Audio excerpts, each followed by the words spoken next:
Can you just explain a trade preparation process shortly? All right. It depends what your time frame is. All right. What kind of trade you want to take? Whether you want to trade intraday or you want to take a trade based on slightly higher time frame analysis and you want to take credit spreads. All right. So these two strategies will have different preparation process.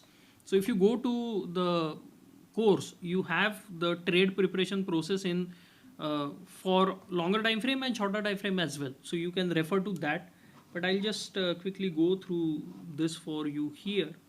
So what you do is you look at the higher time frame chart, you try to assess the directional bias. So what you have here, nice balance, broke below that, formed another balance, broke below that, then there is this old balance, we did not even come close to that, and now we are rejecting and we are trying to trade inside this balance. All right. So all in all, what I can see is that the value has shifted lower, and as long as this is happening, you can say that directional bias is down. But at the same time, this is the last HVN, or what we call as last point of demand, that is not broken yet. So on a slightly shorter time frame, the directional bias is down, but on a higher time frame, it is not. It is still up. So despite this sharp fall, the directional bias is still up. Okay. So with that, let us go to, well, and also you look at some HVNs and any important reference. So this was one of the important reference which we have crossed today, because it is this balance, this HVN. We go below that, break below that, we haven't uncovered new supply, so we are going back up. We have taken out the HVN. Now we have this balance here on the top and these low usage area in between. So we are heading towards that. That is the context. So what happens if we get into this low usage area? We can get rejected very, very sharply. So we have to be aware of that possibility. But if we accept here, then we are going to go towards this HVN or the bottom of the range and all those kinds of things. So now you come here, what you look for the same thing on the shorter time frame. Where is the most recent value area? You have this value attachment which was lower, then you have this value attachment which was higher. So the value is starting to move higher, but where is the last point of supply? Because we were moving lower.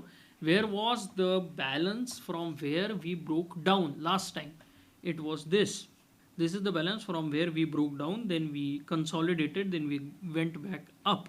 Now this H1 is crucial for us, because if we start breaking above that, what it means is that these sellers are no longer going to hold the markets. So we go above that. All right.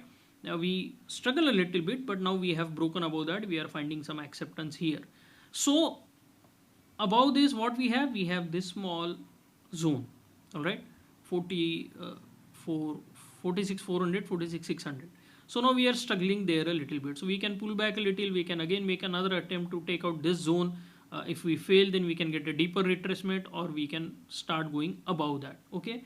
But we have broken out above this. But what we need to do is we need to form value above this. Once we do that, then we know that yes, the directional bias has changed on this shorter term as well, which is also changed on higher time frame, and now we can join the higher time frame directional bias with shorter time frame directional bias, and we can get a very, very quick move. Now when we have this understanding, then we again look left and try to find out what could be the zones or areas which can stop this up move, and we can see that there is nothing. Once we get above this small balance, there is absolutely nothing till we reach this balance or this HVN. So we may get a very strong nice up move for next couple of days and go towards these references. So let us see if that happens. So now what you have done, you have looked at the daily chart, you have a higher time frame bias, you looked at the shorter term chart, and you are trying to assess whether shorter term bias matches with the longer term bias. Yes. Okay, now you can go even further and try to refine your trades.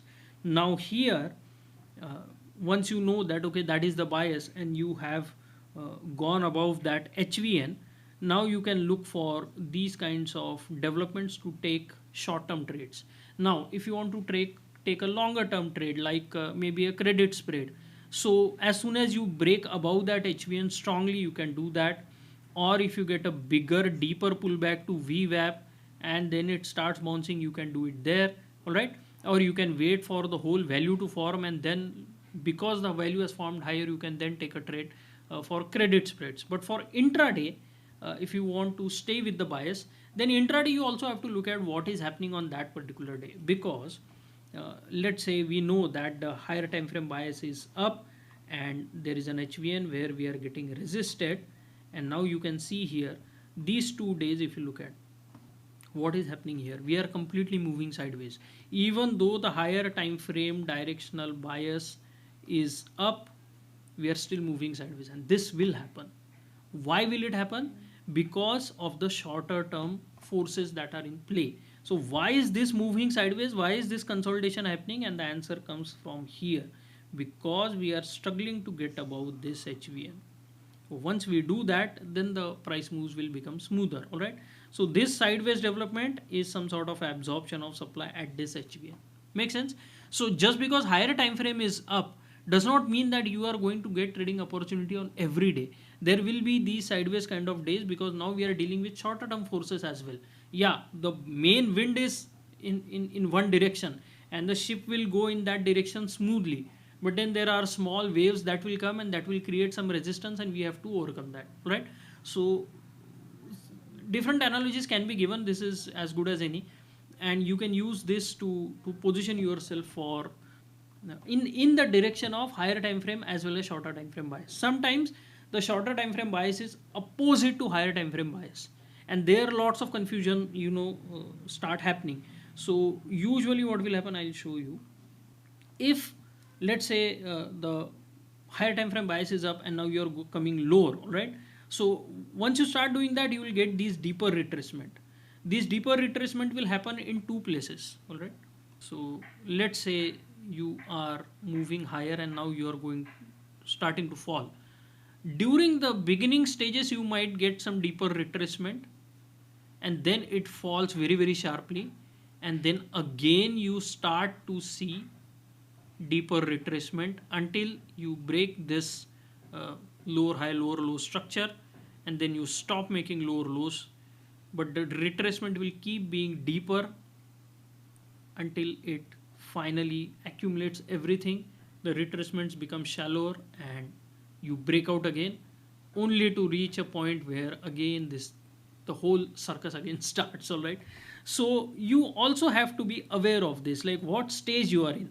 Now if you look at Wyckoff, you know that okay, this is distribution phase, this is accumulation phase, this is mark down, this is mark up, it goes into another distribution or reaccumulation. All right. So you need to be aware of these phases, and we have always talked about it. There are multiple phases, A, B, C, D, E, right? So what we look at D phase. Why? Because this is where you will have a short-term structure or range established, and you will be trying to break out of that range in terms of absorption of supply, or in this case absorption of demand. So many people, they cannot correlate everything in the complete trading framework. That is why these co-trading workshops are so important.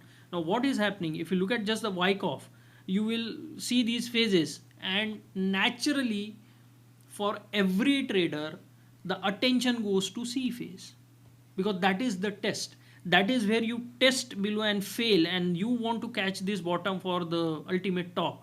And that is why so many traders are still struggling with Wyckoff. Why?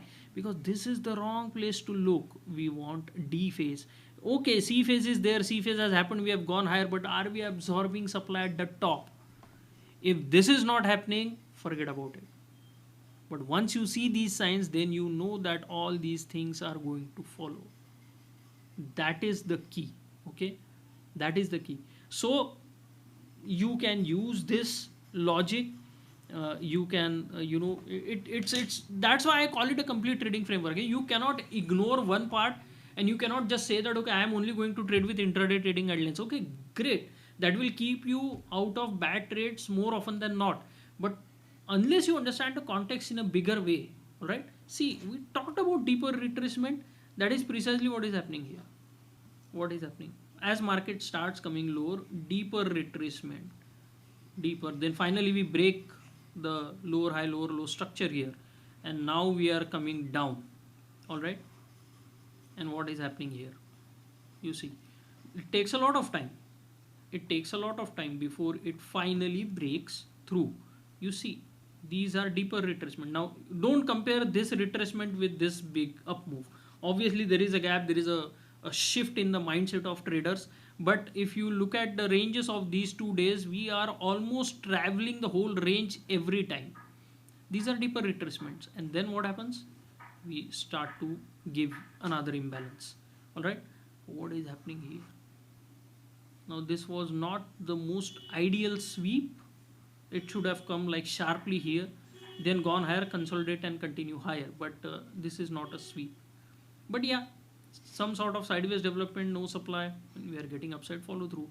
Keep doing that all day, and you will keep making. And see, when you have so extended up move, don't expect to make killing like you did when you let's say bought here. Okay, buying here is risky. Target should be small, profit expectation should be small, trading size should be small. All right.